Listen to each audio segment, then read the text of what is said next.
So, for those of you who haven't been living under a rock or whatever, you're probably more than aware of the fact that at YCS Atlanta 2018 there was a magician deck that managed to make top 8 or top 16, I believe it was, that was running an FTK version of magicians.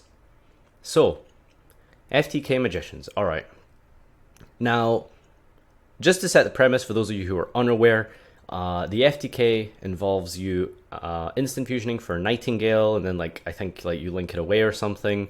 But the actual win condition is facilitated by Supreme King Starving Venom, the fusion monster that requires 2 pendulums to contact fusion. It targets Nightingale in the graveyard, and then burns your opponent for 4,000, and then 4,000 with the other one. That's how you achieve it. So that's what the FTK is. Again, you should be aware of what it is. It's currently playing on screen, so you can have a look at it and see for yourself how it's done. And by the way, it's just done with a generic test hand. It wasn't done with, a specific stacked hand or anything. It's actually really easy to do. Scarily easy to do is the problem. Very scarily easy to do. So, I think I'll begin just kind of talking about what FTKs actually mean for the game. Now, there is a kind of heated debate when it comes towards floodgates in Yu-Gi-Oh! A lot of people feel like floodgates are a necessary evil. Some people think that they're terrible for the game and they don't and they're just bad. They don't allow you to deck build well, or they don't let you play the game at all. It's very one-sided, coin flip almost. And it's very luck based, and people would say, well, the meta needs to be kept in check, etc. The point is, when it comes to floodgates, and when it comes to basically any other mechanic, or sort of just any kind of thing that happens in Yu-Gi-Oh! And card choices, and all this kind of developmental stuff, all of that is there's room for debate. There's room for discussion. I think there's probably a 50-50 split in the community who think floodgates are good, floodgates are bad. But the point is that there is room to debate. There is room to discuss these things, and you can have your opinion, and you can disagree, and you can agree, etc., etc. But with FTKs, I think that, and it's probably kind of assuming a little bit too much here, but I think it is safe to assume that for the vast majority of the player base, FTKs are bad. I don't think there are many players in Yu-Gi-Oh! Who believe and truly do think that FTKs are okay for Yu-Gi-Oh! And are okay for the game. It is very one-sided, it's very coin flippy, and it's just terrible. I think it's really, really bad for Yu-Gi-Oh! What does that mean in the bigger picture? Well, Simo recently made a poll on Facebook and asked, should FTKs be okay? Do you think FTKs are okay? Do you think FTK should be in the game? And it was an overwhelming no. Nobody thought that FTK should exist. Nobody thinks they're okay. It was literally about 90% of the community believe that you shouldn't have FTKs in this game. And I think it goes without, I'm kind of pleased that no one, well, at least not no one, there's always going to be someone who thinks FTKs are fine, right? A lot of people would think that they're okay, and I think that's very sad. But the point is we can safely assume for the vast majority of the player base, nobody likes FTKs. So that's good.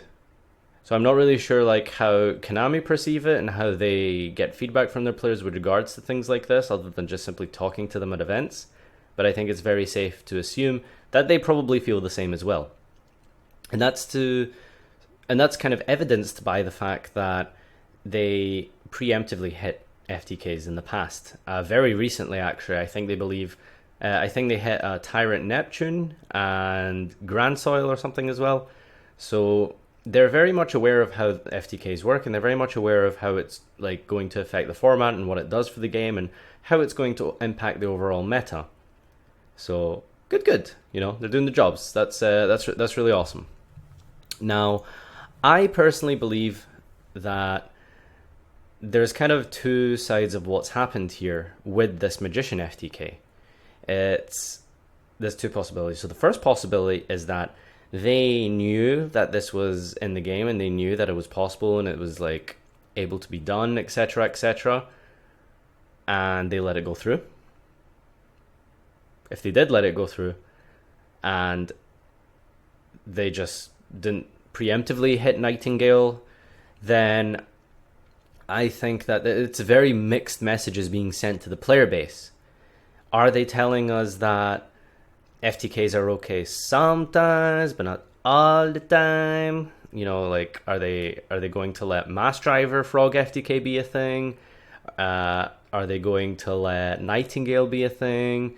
But then conversely, they're going to be like, well, actually, you can't have Plant FTK, and you can't have Tyrant Neptune FTK, etc., etc. So what exactly is it that they're kind of thinking? Like, what is their sort of line of thought? That's what I'm curious about. So, you know, that's point number one. Is it mixed messages that they're sending us? Is it like they can't decide whether FTKs are okay or not? That's the first point. The second point is, do they know? Do they not know that this FTK was coming through? Now, I think it's very harsh to say, well, they should do their jobs, but I think that that's pretty much the kind of fact here. Like, someone somewhere is responsible for knowing how a ban list is going to affect the game and knowing how a ban list is going to affect the format and the meta. There probably is some kind of internal testing, for example, before a ban list is released, I would hope and assume, but who really knows, eh? So then the point is that, well, did you just let it go through and not realize? Did you seriously not catch it? And I think it's safe to say, you know, people make mistakes. That's cool. But I think when you're a company and you have thousands and thousands and hundreds of thousands probably of players playing your game and buying your product, then there's kind of a higher bar of quality to attain, if you were to ask me. So I think it's very unfair to say, well, someone should be doing their job better, but you know, if you don't want FTKs in the game and you are going to release a ban list, well, you should probably make sure that these things don't come into the game. Unless, of course, you're okay with them, at which point I would go back to the first point and say, well, you know, what's the deal here? Do you want FTKs in the game? Do you not want FTKs in the game? Etc., etc., right? Okay. So, I think that is sort of the two main issues here. Now, to the final point I wanted to bring up was why this FTK is so important and why it's so big of a deal, why this is so much of a problem. You see, unlike previous FTKs, they're generally very gimmicky. They're generally very reliant on you opening like 3 to 4 super specific cards, and your opponent has to have no disruption whatsoever, and you probably have to win the dice roll. There's so many factors to consider.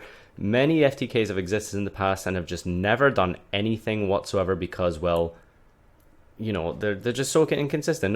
Why would anyone take it to an event and knowing that they're just never going to get anywhere with that kind of deck? The reason that this is particularly scary, and it happened once previously in the past, and I believe it was Frog FTK, where you kind of can still manage without it. This is why this is so scary. Now, as we know, Pendulums took about 50% of the top cut at YCS Atlanta, most of them not running an FTK, you know, like I think literally only one of them ran the FTK. And I think that it was maybe okay for the first part. You know, I mean, it's the first a big event of the format. There's probably going to be some kind of slightly dominant deck just fresh off a ban list. However, it's quite annoying to think that there was an FTK that snuck through. And it's very, very, very consistent. As you've seen from just these two test hands here already, just super generic hands let you FTK and make a big board in the process as well. And I believe they can also play through hand traps if you're really careful as well, and your opponent, you know, doesn't really know what the specific one to hit is. So it's really, really daunting, because it's like worst case scenario. If you're not playing FTK, you're still playing the best deck in the room. If you take anything away from this video, it's that you don't need to FTK your opponent to still do really well with this deck, which is something very, very rare and something that has literally happened maybe at a maximum once before in Yu-Gi-Oh! And that is the fact that if you don't FTK your opponent, it's actually still fine. Because you're playing the best deck. You're playing a deck that is capable of just making insane boards and doing insane combos and lots of crazy plays, and is able to pick apart your board, and it can just OTK you through like 3 monsters, etc., etc.